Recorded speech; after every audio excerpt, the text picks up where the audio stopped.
পুরান ঢাকার স্টাইলে শাহী মোরগ পোলাও। দেখতে যতটা লোভনীয়, খেতে কিন্তু তার চেয়েও বেশি মজার।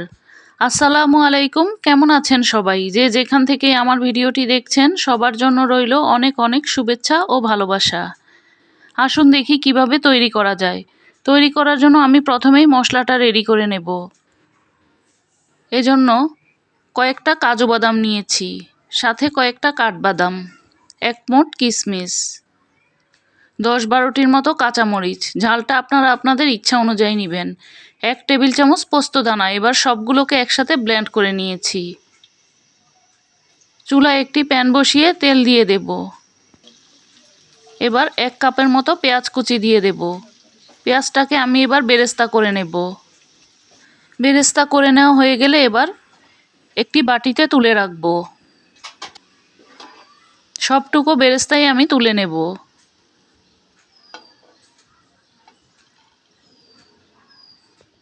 এবার ওই একই তেলের মধ্যে আমি 1 মুঠের মতো পেঁয়াজ কুচি দিয়ে দেব। এই রান্নাটা করার জন্য পেঁয়াজের পরিমাণটা একটু বেশি করেই দিতে হয়। পেঁয়াজটাকে এবার তেলের সাথে ভেজে নেব। সাথে দিয়ে দেব 5টি লং, 6-7টি এলাচ, 4 টুকরা দারচিনি, 2টি তেজপাতা। মশলাগুলোকে এবার পেঁয়াজের সাথে ও তেলের সাথে আরও একটু ভেজে নেব।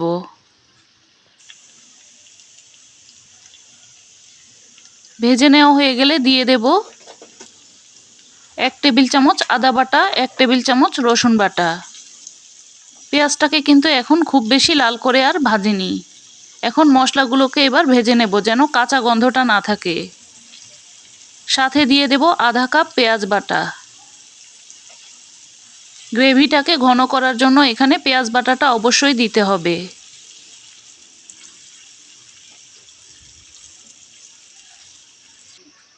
কিছুক্ষণ ভেজে নেওয়ার পর কাঁচামরিচ, বাদাম ও পোস্তদানার মিশ্রণটাকে যে পেস্ট করে রেখেছিলাম সেটা দিয়ে দেব। এবার বাটিটা ধুয়ে সাথে সামান্য একটু পানি দিয়ে দেব মশলাটাকে কষানোর জন্য।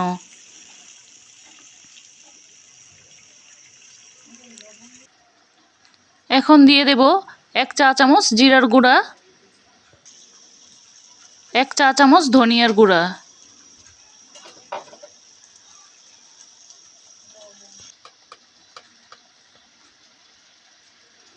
1 চা চামচ লবণ। লবণটা যার যার স্বাদ অনুযায়ী নেবেন। দিয়ে দেব 2 টেবিল চামচ টক দই। টক দইটাকে আমি একটু ফেটিয়ে দিয়েছি। আধা চা চামচ গরম মশলার গুঁড়া।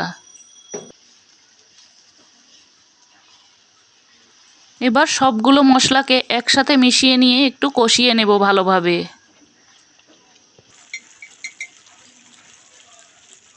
সুন্দর একটা কালারের জন্য দিয়ে দেব 1 চা চামচ লাল মরিচের গুঁড়া।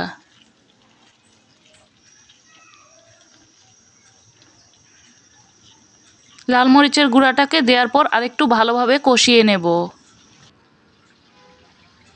আমি এখানে 1 কেজি মুরগিকে কেটে ধুয়ে এভাবে পরিষ্কার করে নিয়েছি। মুরগির পিসগুলো এভাবে বড় বড় টুকরো করে নিয়েছি। একটি ব্রয়লার মুরগিকে আমি এভাবে কেটে ধুয়ে পরিষ্কার করে নিয়েছি। চাইলে এখানে সোনালী মুরগিও নিতে পারেন।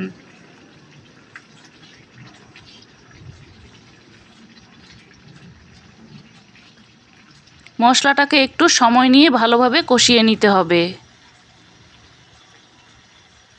দিয়ে দেব আধা চা চামচ টেস্টিং সল্ট আর কেওড়া জলের মুখা দিয়ে 1 মুখা কেওড়া জল। রেস্টুরেন্টের স্বাদটা পেতে হলে অবশ্যই এখানে টেস্টিং সল্টটা ব্যবহার করতে হবে। এখন মুরগির টুকরোগুলোকে দিয়ে দেব। মুরগির টুকরোগুলো দেওয়ার পর মশলার সাথে ভালোভাবে কষিয়ে নেব।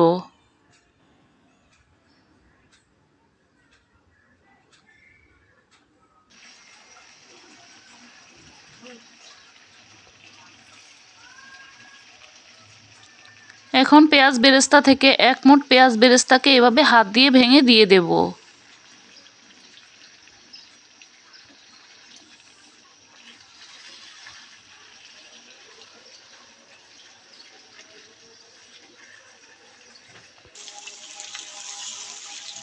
প্রায় 10 মিনিটের মতো আমি মুরগির মাংসটাকে কষিয়ে নিয়েছি। এখন 1 কাপ লিকুইড দুধ দিয়ে দেব। দুধটাকে আমি আগেই জাল করে নিয়েছিলাম।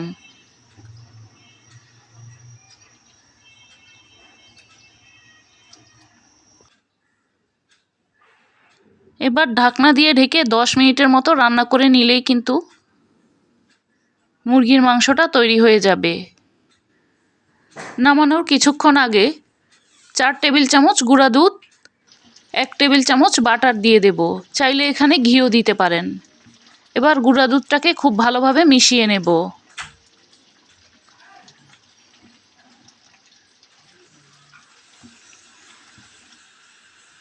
এখন আরও 4-5 মিনিটের মতো রান্না করে নিলেই কিন্তু মুরগির এই মাংসটা একদম তৈরি। গ্রেভিটা দেখতে ঠিক এই রকম হয়েছে। এখন আমি পোলাওটাকে রান্না করার জন্য চুলায় আরেকটি প্যান বসিয়ে তেল দিয়ে দেব। সাথে দিয়ে দেব 1 মুঠের মতো পেঁয়াজ কুচি। পেঁয়াজটাকে এবার তেলের সাথে ভেজে নেব।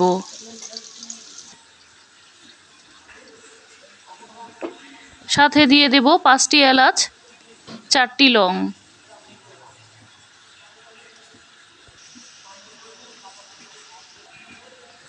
4 টুকরা দারচিনি এরকম ছোট ছোট সাইজের, আর 2টি তেজপাতা। এবার মশলাগুলোকেও পেঁয়াজ ও তেলের সাথে আরেকটু ভেজে নেব। দিয়ে দেব আধা চা চামচের মতো জয়ত্রী। আমি হাত দিয়ে একটু গুঁড়ো করে দিয়েছি।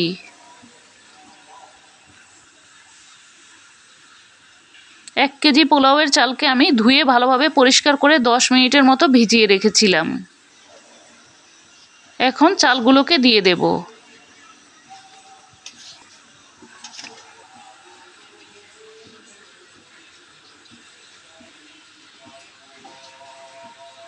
চালগুলো দেওয়ার পর খুব ভালোভাবে ভেজে নিতে হবে। দিয়ে দেব স্বাদ মতো লবণ।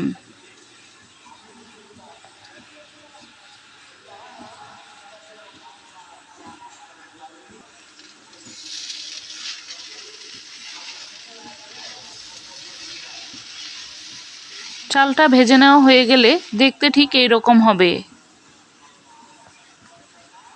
ভেজে নেওয়ার পর আমি এখানে 1 মুঠের মতো কিশমিশ দিয়ে দিয়েছি, আর আধা চা চামচ টেস্টিং সল্ট, 1 মুঠ পেঁয়াজ বেরেস্তা। এই পোলাওটাতে অবশ্যই টেস্টিং সল্টটাই দিতে হবে, যেন একদম রেস্টুরেন্টের মতো স্বাদটা আসে। দেওয়ার পর আরও কিছুক্ষণ ভালোভাবে ভেজে নেব। ভেজে নেওয়া হয়ে গেলে আমি এখানে ফুটানো পানি দিয়ে দেব। আমি এখানে 4 কাপ চাল নিয়েছিলাম। 4 কাপ চালের জন্য 7 কাপ পানি আর 1 কাপ লিকুইড দুধ দিয়ে দেব। পোলাওটাকে ঝরঝরা করার জন্য পানির পরিমাণটা ঠিক এইরকমভাবেই দিতে হবে। যদি নতুন চাল হয় তাহলে 1 কাপ পানি কমিয়ে দিতে হবে। দিয়ে দেব কেওড়া জলের মুখা দিয়ে 1 মুখ কেওড়া জল, আর 5-6টি কাঁচামরিচের ফালি। এখন ঢাকনা দিয়ে ঢেকে রান্না করে নেব। পোলাওয়ের পানিটা যখন পুরোপুরি শুকিয়ে আসবে তখন উল্টে পাল্টে দিয়ে দেব 2 টেবিল চামচের মতো গুঁড়া দুধ আর 1 চা চামচ বাটার। চাইলে এখানে বাটারের পরিবর্তে ঘিটাও দিতে পারেন। এখন গুঁড়া দুধ আর বাটারটাকে খুব ভালোভাবে মিশিয়ে নেব। ঢাকনা দিয়ে ঢেকে এখন আরও 4-5 মিনিটের মতো রান্না করে নেব। এখন দেখতে ঠিক এই রকম হয়েছে। এখন গরম গরম পরিবেশনের পালা। মোরগ পোলাওটাকে এভাবে সুন্দরভাবে পরিবেশন করলে দেখতে যেমন সুন্দর হয়, খেতেও কিন্তু ভীষণ ভালো লাগে। পুরান ঢাকার স্টাইলে আজকে মজার এই মোরগ পোলাওটি তৈরি করে দেখিয়েছি। সাথে যদি এরকম একটা সালাদ হয় তাহলে আর কি লাগে। চাইলে আপনি এরকমভাবে একবার ট্রাই করে দেখতে পারেন। বাড়িতেই কিন্তু একদম ঘরোয়া মশলায় মজার এই মোরগ পোলাওটি সহজেই তৈরি করে নিতে পারবেন। আবারও দেখা হবে নতুন কোনো রেসিপি নিয়ে। সেই পর্যন্ত ভালো থাকবেন, সুস্থ থাকবেন। আল্লাহ হাফেজ।